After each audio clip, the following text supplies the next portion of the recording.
کجکي د برېښنا تولید تر ټولو لوی بند او د زرګونه جریبه مځکې خړوبونکی. کجکي د هلمند مرکز لښکرګاه ښار د شمال 180 کیلومتره کې پروت دی. د کجکي بند جوړولو پریکړه د افغانستان پخوانی پاچا محمد ظاهر شاه وکړه. محمد ظاهر شاه غوښتل ډیره پانګه د افغانستان په سویل لویدیځو ساحو کې د شاړو دښتو په خړوبولو ولګوي، کوم چې د افغانستان تر ټولو لوی د هلمند سیند له د پراخو شاړو او سوځنده دښتو تیریدو، ځکه د هلمند سیند اوبه وړیا روانې وي.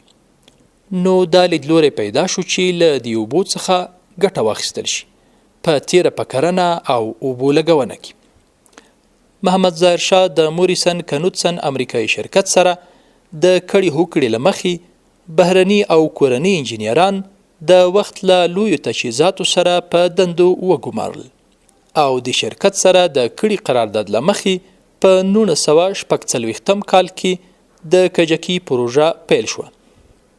پر کجکي سربیره د کندهار ډالې بند هم د یادې کمپنۍ له لوري په 1952 کال کې بشپړ شوی دی.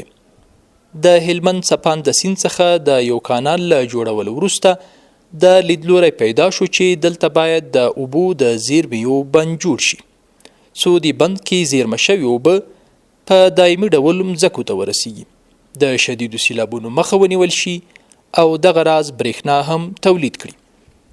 د هلمند کجکي برېښنا بند د هرات سلما بند په پرتله 1.5 برابره زیاتې اوبه زیرمه کوي، چې له همدې امله اوس د برېښنا تولید کچه تر ټولو لوړه ده.